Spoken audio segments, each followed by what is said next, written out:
Hello everyone, this is Zelda Kelly with PsychicSecrets.com and welcome to this series of Dark Tales with Zelda. Now, the story that I've got to tell you is a completely different story, and I have gone through this over my mind several times. I mean, over the years. This happened years ago. I was actually working for another network years ago. It's no longer around. Some of you may remember it, called Psychic Friends Network. I was living in Virginia in a historic home that was sold to my seafaring husband and myself by a descendant of President Monroe. That was such a great house and a little bit scary. And it had a really creepy, scary basement. And my grandmother visited that basement one day. And I can tell you, that is another story. That's another story. But let's stay on track here, Zelda. Yes, let's do. So, this home in itself held a lot of memories, a lot of energy, a lot of looping. As soon as we bought it, he went out to sea, and I was there for 6 months by myself in a state where I had no family, no friends, and the only thing I had was the psychic line. I stayed signed into that psychic line almost 24 hours a day. Now, keep in mind, this is a time when there was no cell phones, no internet, only landlines, with no call forwarding and no call waiting. That's how that worked back then. So this was a very different time. And it was about, I'm going to say end of September. That's why I think that this is appropriate to tell you this story right now.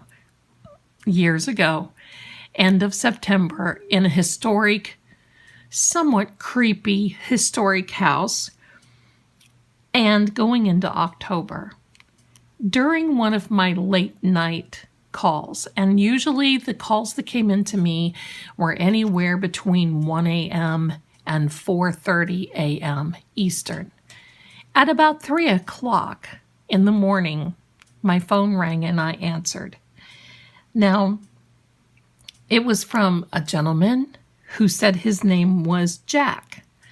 He said he was from Europe, and he had kind of a little accent, and I never really could figure out what the accent was. But he was from Europe and said that he had settled years ago in the 1970s and even earlier in New Orleans. Now, I didn't think a thing about it.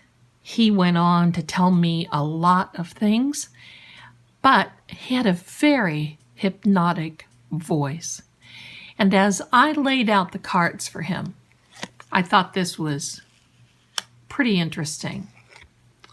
That represents him, and this represents a parting, a tearing away, and a time when you leave something. And as I laid these cards out, this card represents the Joker in the deck, which meant that he had some things that he wasn't really telling me.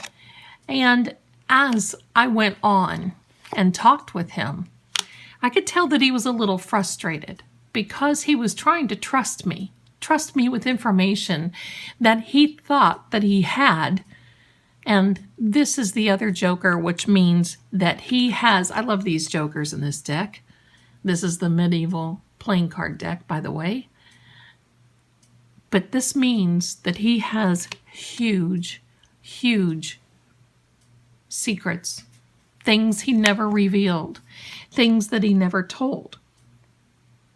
As time went on and I listened to this hypnotic voice, I became really enchanted with him. We spoke for a long time. Now, quite frankly, as I laid out the cards, I could see that this was not a person that you would want to deal with or really make you mad. But the card tells me that he was who he said he was. So As we went on and we talked, he really did not want me to give him a psychic reading. It seemed as though he just wanted to talk, and that we did. He told me of his ancestors, and he told me of details back in Europe in the 1700s.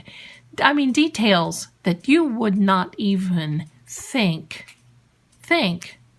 that anyone would know unless they were actually there. He spoke of people as he knew them personally.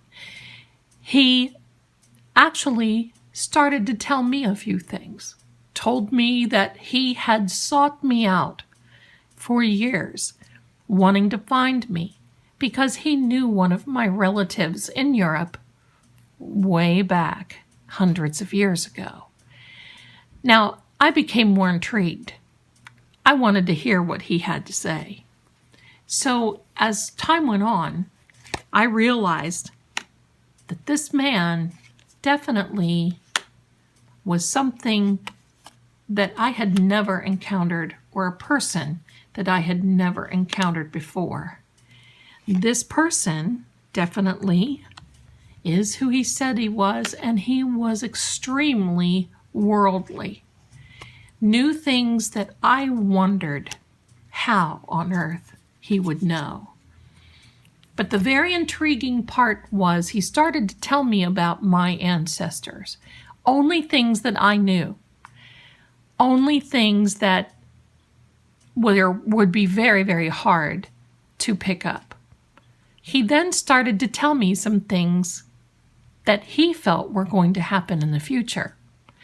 He told me some things about time as went on, what would happen to our world, our system. He actually told me that the Berlin Wall would be coming down. That is something that no one ever even thought about. That was something that happened a few years later. How did he know? As time went on, we spoke of all of these events in details, and he continued to tell me about my ancestry, and especially a woman who was from the UK, who then lived in Edinburgh, and spent then a lot of time in France. And this was in the late 1600s. He described her in a detail that I never thought I would hear come from someone that was not there. It was not as though he read in a book. He gave me her first name. He told me who the ancestors were, my ancestors were, and as we continued on, I realized that he knew more about me, and it started to frighten me. Quite frankly, it started to frighten me. After 2 hours, it felt like 2 years, certainly did. After 2 hours of speaking to him, we hung up the phone at about 5:22. I'll never forget it. 5:22 a.m. I've done the numerology on these things. I've done everything on that. I've gone back and really looked in my book. And incidentally, I have a book where I call it my book of secrets. This is the book where I've written all of these things down over the years. This is where I can share in detail. I write down the cards. I write down the conversation right after I have it. So I know, because I knew someday I would want to share it with someone, and I'm very thankful that I can share it with you. This is a very hard time, because I'm going to say, I thought at first that it was a hoax, until I went to my grandmother. After this call, the next day, after I got some rest, I called my grandmother, and I asked her about this woman and who she was, and gave her the first name. And I heard my grandmother gasp as she said, yes, that is my ancestor, who she lived in Edinburgh and moved then to France. And then she ran in a very high society circle, but was shunned because she was a card reader and someone did not like what she had to say. They tried to put her in prison because of it, and back then, if somebody was offended by a reading and didn't want to hear the truth, they could literally try to put you in prison. And she escaped. She fled. Now, Jack, the caller, told me of this. He told me in detail what prison they were trying to put her in, who was trying to do it. And I shared this with my grandmother, and she said no one would ever know, because that was almost a family secret that had been handed down. As time went on, my grandmother asked who Jack's last name was. And at that time on the line, I was told to ask for someone's name and write it down, and that's what I did. He gave me the name of Jack Germain. I thought that was pretty intriguing. He was very hypnotic. I found myself being very lured in, very scared, but wanted more. At the end of our call, he told me that he would contact me again one day, that I would hear from him. And I told him I didn't know. How did I know what he told me was true? How did I know all these things? And he told me that he knew where I was. Now that scared me, because back then, remember, we had no internet, we had nothing. We had just moved to this new home. My husband had left 2 weeks earlier, and I was scared. You can believe that after that call, I went around and made sure my doors, my windows were locked. I made sure that I continued to look around the house. So fast forward a couple weeks as we got closer to Halloween, because we had this conversation about Halloween and what it was and what it meant in Europe in the earlier years, hundreds of years ago, coming into now. I told him how I loved Halloween. Many of us do. And he said, I think that's fascinating, and told me that he would let me know how he was. So now fast forward, it was about 2.5 weeks, 3 weeks, and it was Halloween night. I was preparing for a big night on the line because that's always what happened. I would have a huge night on the psychic line, people getting spooked, because they also knew that I was a paranormal investigator as well as a psychic. The air turned a little weird. My cats started to hide. I had 3 cats, Tippy, Canoe, and Tyler.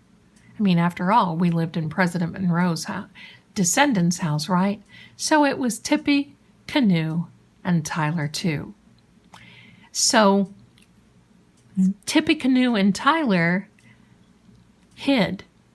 They were hissing, they were hiding, and all of a sudden, it was so quiet. You could hear a pin drop.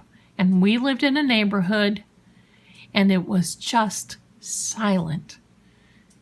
Then I started hearing some dogs. And the dogs were barking and howling and carrying on. And literally, I sat in the house with my lights off so I could see outside better. And I kept looking. And I had my phone near me in case I needed to call. And I kept checking the phone to see if I had a dial tone. Well, things started to calm down. And as things started to calm down, I relaxed a little bit. And then I just carried on my shift and pretty much put it behind me. The next day, I went outside to get the mail.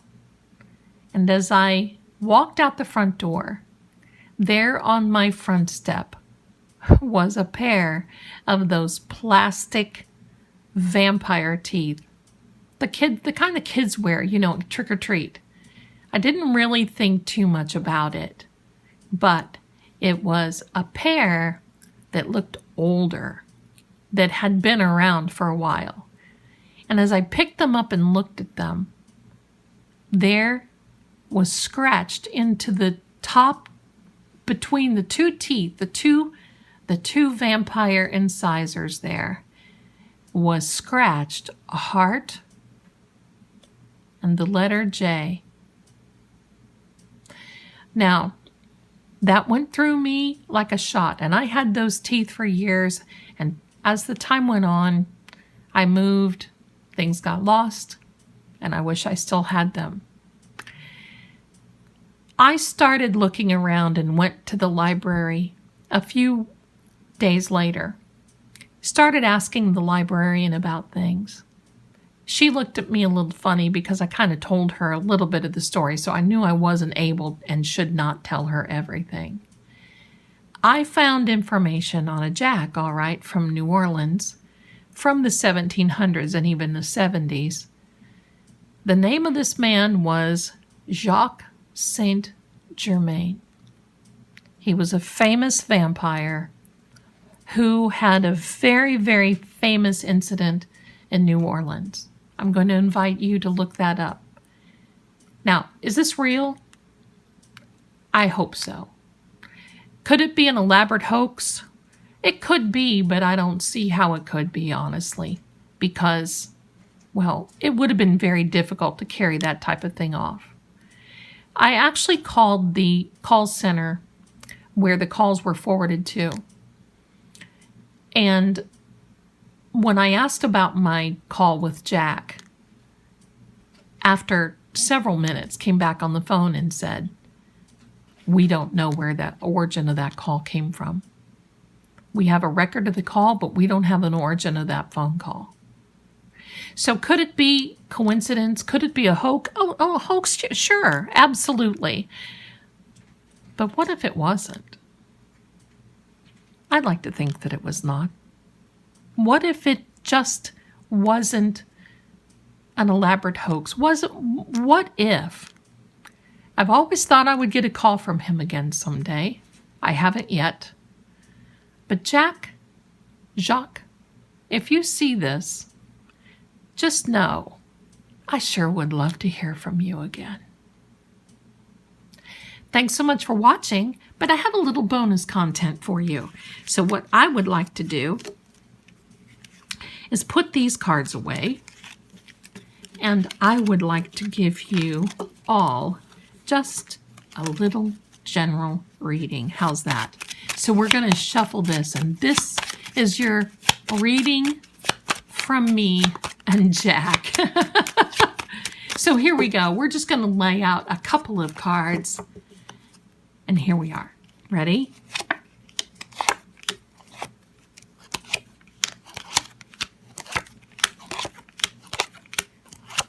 That's more than a couple, but we're going to keep going because this is looking pretty good. My friends, there's an education here. Someone looks like they're getting ready to go back to school. Someone also looks like they're considering leaving a relationship. I hope not. But there's been some hurt and resentment there. There's been a problem with being able to put the past behind and not carry it over into the current relationship. The problem came from a third party who was interfering in the relationship, and the trust was lost. But I do believe that trust can be gained again with this Ace of Hearts, because it does show that there is harmony and love in the home. So if this resonates with you, I appreciate it. It doesn't resonate with everyone, but if it does with you, please take what does, and I appreciate you watching. One more card, and we're going to get the final message, and that is this the Queen of Spades. This Queen of Spades tells me that there is someone in your life that is going to help you through this time period. And it also looks like financially. It does look like this is the final card. I'm going to let it rest there. There is a fulfillment and a contentment that will come after you work through this time. I wish you well on this. But thank you so much for watching. I had a great time telling you this story. I don't know. What do you think? You know, it's one of those things that you just even hate to tell it. But it was so intriguing, I wanted to tell it to you. Is he the vampire, Jacques Saint Germain? I'm going to say, yes, he is. I appreciate you. Thanks for coming to Dark Tales of Zelda, and I'll see you next time with another story just for you. See you next time.